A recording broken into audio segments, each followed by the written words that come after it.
बाबा नमस्कार. नमस्कार. नाव काय? माझं नाव काकासो यशवंत कंचे, येतगाव तालुका कडेगाव. बाबा तुमच्या आणि संपतराव अण्णांची तुमची भेटगाठ कधी झाली, ओळख कधी झाली काय? अण्णा ज्या वेळेला निवडणुकीला उभं राहिलं त्या टायमाला अण्णांनी जी काय काय त्यांना भान नव्हतं मत याला माणसं माझे स्वतः बैलगाडीनं मत द्यायला गावात नेले माणसं दिवसभर माणसं मी बदली द्यायची मत द्यायची माघारी आणायची बैलगाडी स्वतःची. आणि पत्रवाकडं गाडी होती, गाड्या होत्या.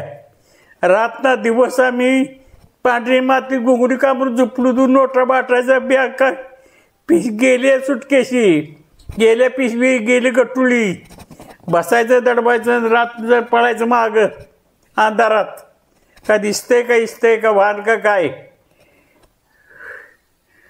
त्यातनं अण्णाला निवडून आणलं, पुन्हा बाबाला निवडून आणलं दुसऱ्यांदा. बाबाचं झालं ते झालं, आता संग्रामाला आणणार म्हणून आणणार जिद्दी राहणार आलं संग्राम आला मग सांगतो छातीला ठेवून ना मग पुढे बी करील काही बी करील. त्याला मंजुरी आणणं, कुळ मारणं, कामाला सुरुवात करणं हे अण्णाचं काम होतं. अण्णानं केलं.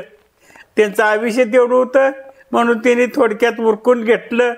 मागं झालं काम पण लेट झालं पण झालं या. आणि त्यापासून आम्ही पाण्यापायी आम्ही पाक वंचित होतो. ते आता सुखी आनंदी झालेला आहे. समाधान मानतो. आता संग्राम भाऊ यावा अशी नम्रतेची विनंती सगळ्या जनतेला सांगून मी त्यांचा आभारी आहे. मी त्यातच आहे, सहकार्य आहे.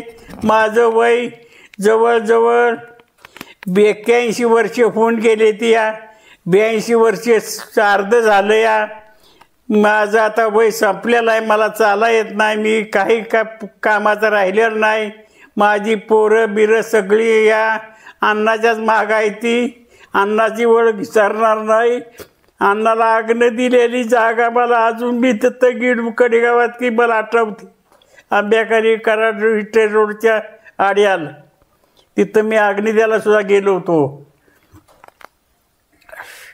अण्णानं जी काय कामं केली ते काय नाही ती मला माहिती आहे. अण्णा बाप्पा बरोबर इथं माझ्या घरी आलं होतं चंद्रपाटलाकडं.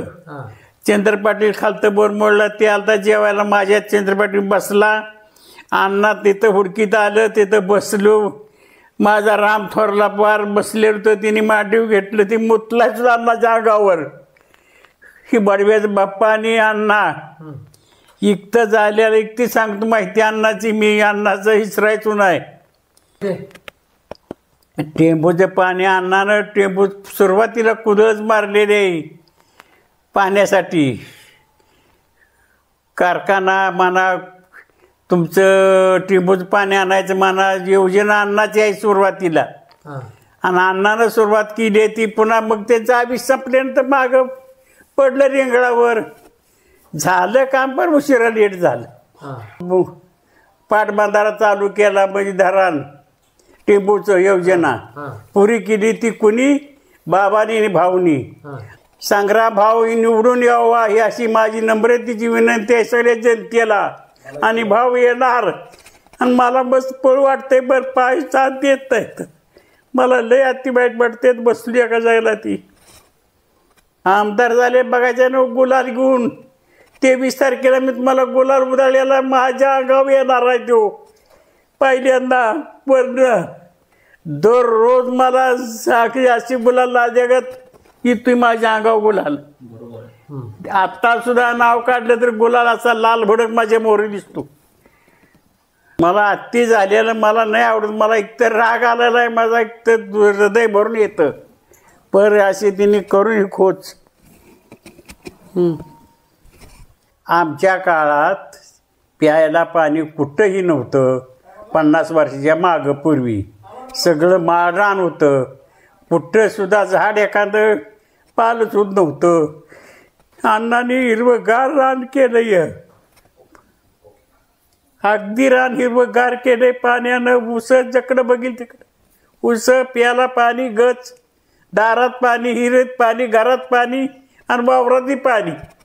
पाणीच पाणी ढीक झालंय. अण्णाच्या आशीर्वादानं सगळ्यांचं जागलं भलं झालंय. आणि तसं राहिलेलं काम, टेंबूचं अपूर्ण झालेलं काम सगळं केलंय बाबाने आणि संग्रामनं. आणि संग्रामनं केलेलं राहिलेलं काम संग्राम पुरं करीत ही जी खात्री मी पाळतो. आणि ह्या विषयावर आपण सगळीजणी गुलालाची वाट 23 तारखेला सकाळी मी 7:30 वाजले बसणं येतगावच्या स्टँडवर थांबणार आहे. माझ्या अंगावर गुलाल मी मागणार आहे.